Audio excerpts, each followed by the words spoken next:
7 FM Ilorin. This is news around the world.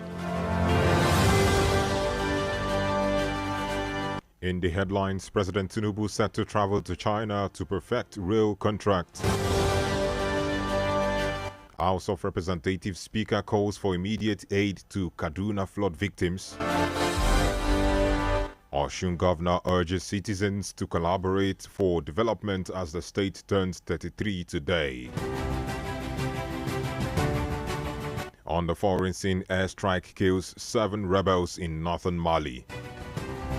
And in business news, NNPC begins natural gas exports to Japan, China. In entertainment news, Nigerian-born singer Shabuzi's Tipsy becomes best-selling song in US in 2024.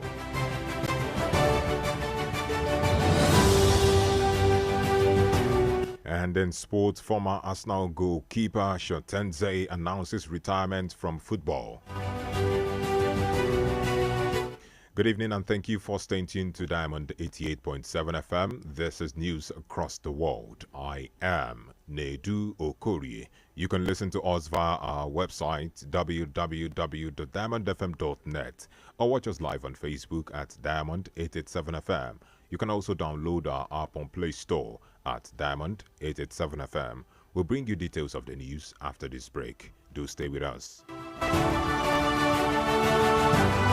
Drug abuse affects both brain and behavior. It has multifaceted impacts on one's body, mind, and nervous system. However, you can avoid being addicted by giving zero tolerance to the use of drugs. Associate yourself with the right persons. Do not give in to peer pressure and learn to handle life's pressure rather than resorting to hard substances. Remember, Diamond 88.7 FM cares for your sound spirit and good health.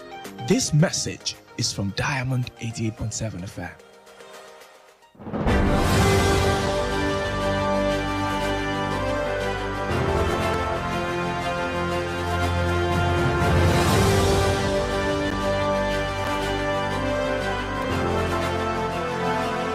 Welcome back from the break. Now the news in detail.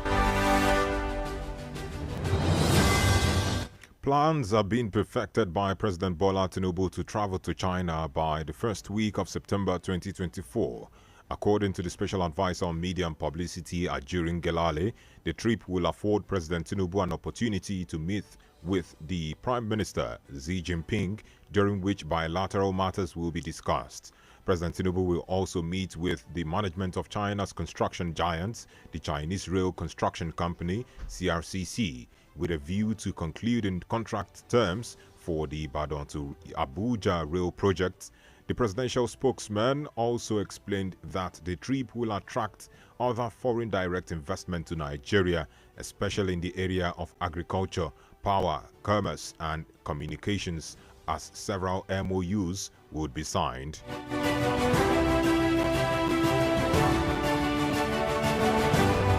The government of the United States of America has donated 10,000 doses of the Jynneos vaccine to Nigeria. Speaking during the official handover of the Mpox vaccine to Nigeria in Abuja, the coordinating Minister of Health and Social Welfare, Professor Mohammed Pate, thanked the U.S. government for the donation and stated that the federal government is committed to improving the well-being of Nigerians. Party, represented by the Permanent Secretary of the Ministry, Daju Kachalom, said the Federal Ministry of Health understands the importance of having a healthy nation, as all the policies that are being implemented as well as the collaborations are focused on ensuring citizens' health. The minister emphasized that all health matters are important to him, and Nigeria is very fortunate to have such a dedicated coordinating minister, and Dr. Tunji Alausa as the Minister of State for Health.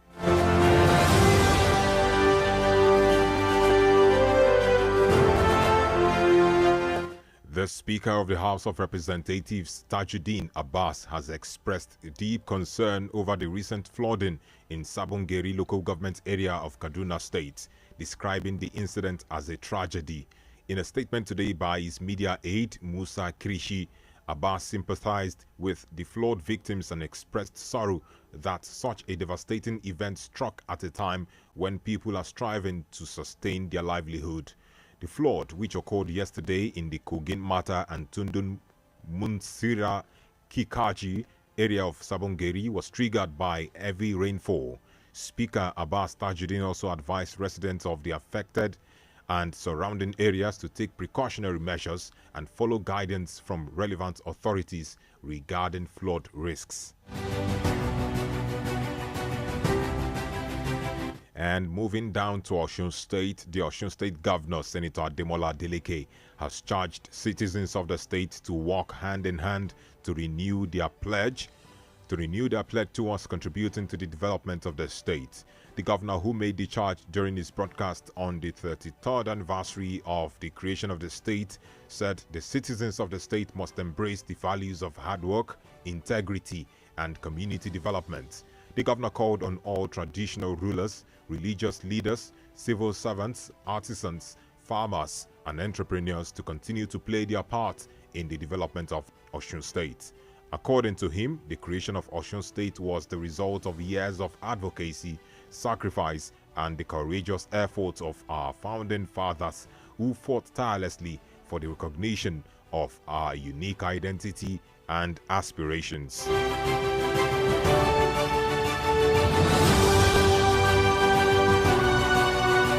And also in Osun State, the People's Democratic Party in Ward 7, Irewole local government area of Osun State, has suspended the chairman, Governing Council of Osun State College of Education, Ilaorogun, Mr. Peter Babalola.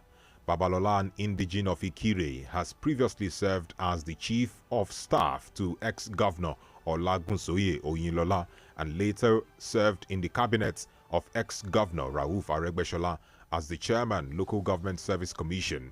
The letter suspending Babalola, signed by 17-member ward executives of Irewolede Ward 7, dated today, August 27, was addressed to Osun State PDP chairman Sunday BC. Giving reasons for the suspension slammed against Babalola, the PDP executive said he had in the last 2 years been engaging in acts that could put the party in dispute.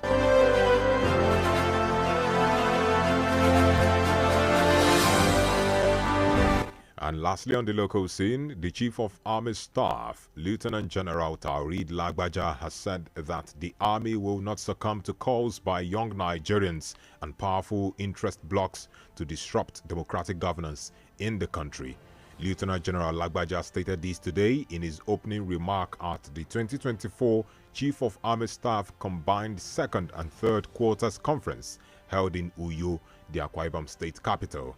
He said that the Nigerian army was still struggling to restore its integrity after many years of military rule and hence is not ready to lose its prestige built in the past 25 years of staying out of power.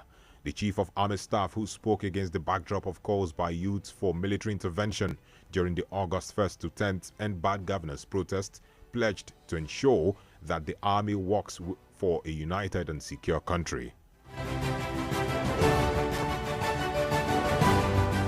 The news across the world is reaching you from Diamond 88.7 FM, Ilorin.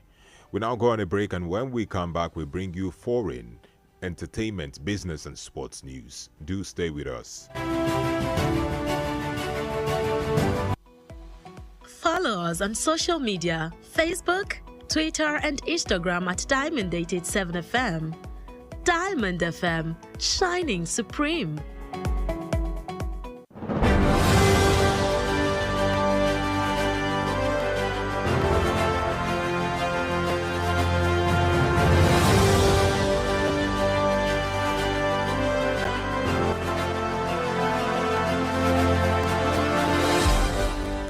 You're still listening to the news across the world, reaching you from Diamond 88.7 FM.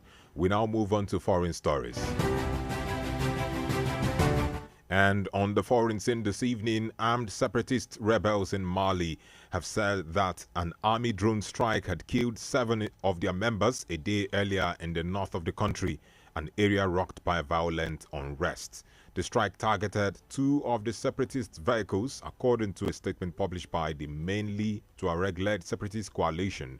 The Malian army had said it destroyed 2 vehicles loaded with war material belonging to armed terrorist groups around 80 kilometers north of the town in Anefis. The army said it had destroyed terrorist targets and killed around 20 armed individuals during the operation. Since 2023, armed separatist groups have lost control of several towns in the north, following an offensive by the Malian army that culminated in the capture of Kidal, a bastion of independence and a major sovereignty issue for the central government.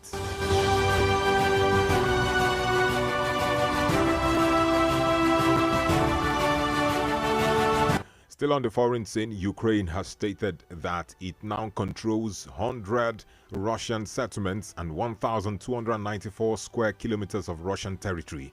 The incursion into the Kursk region began 3 weeks ago.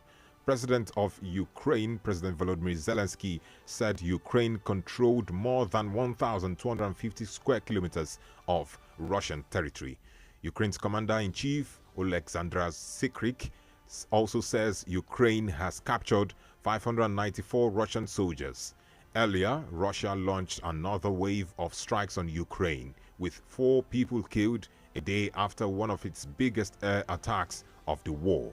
Zelensky says Ukraine will undoubtedly respond to Russia for these and all other attacks.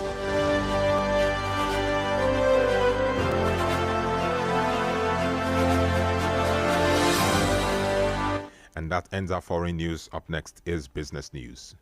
Diamond FM Business News.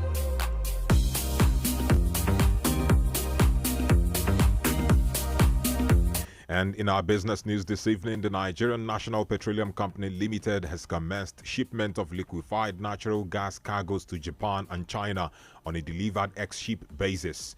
It said the move was in line with its strategic vision to be a dynamic and reliable global energy supplier of choice. The company's spokesperson, Olufemi Shunaya, said in a statement that NNPC achieved a milestone through the collaboration of 2 of its downstream subsidiaries. NNPC Limited has been involved in LNG trading since 2021 with its first LNG cargo sale in November of that year. It had since traded over 20 cargoes into the European and Asian markets.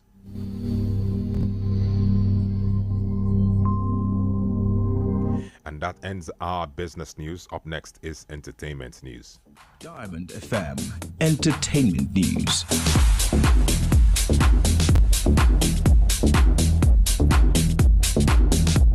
And in our entertainment news this evening, Nigerian-American singer Shabuzi has broken another series of records in the United States with his hit single, A Bar Song. The song is now officially the most streamed song in the US in 2024. This is according to music monitoring platform Chart Data. It surpassed Kendrick Lamar's Not Like Us and Benson Boone's Beautiful Things to become the best-selling song in America this year. Tipsy has also become the longest-running #1 single of 2024 on the Hot 100 for 7 weeks. It surpassed I Had Some Help by Post Malone and Morgan Wallen. Earlier in July, Shabuzi joined Beyoncé as the only black artist to simultaneously top the Hot 100 and Hot Country Songs charts. And that ends our entertainment news. Up next is sports news. Diamond FM Sports News.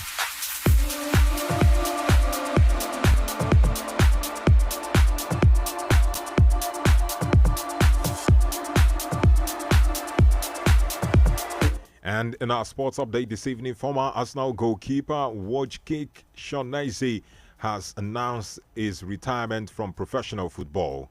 Szczesny, who last played for Juventus, broke the news today in a lengthy statement on his Instagram account. The Poland goalkeeper retired from professional football at the age of 34. He was released from his contract with Juventus at the end of last season. Szczesny recently played for Poland at the 2024 European Championship in Germany. He joined Arsenal from his hometown Warsaw in June of 2006 before moving to Juventus, where he last played for, before announcing retirement today.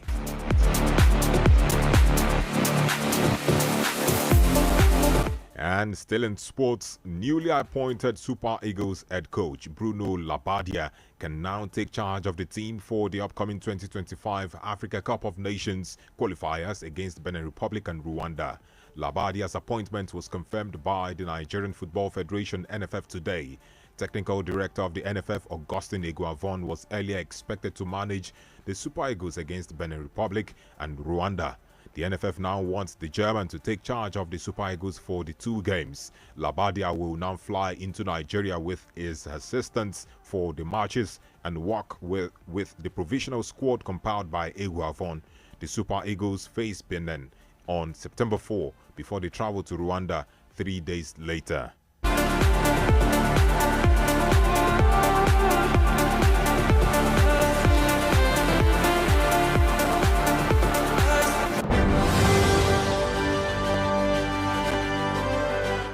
And with that, we've come to the end of news across the world. But before we go, here is the recap of the major highlights. President Tinubu set to travel to China to perfect rail contracts.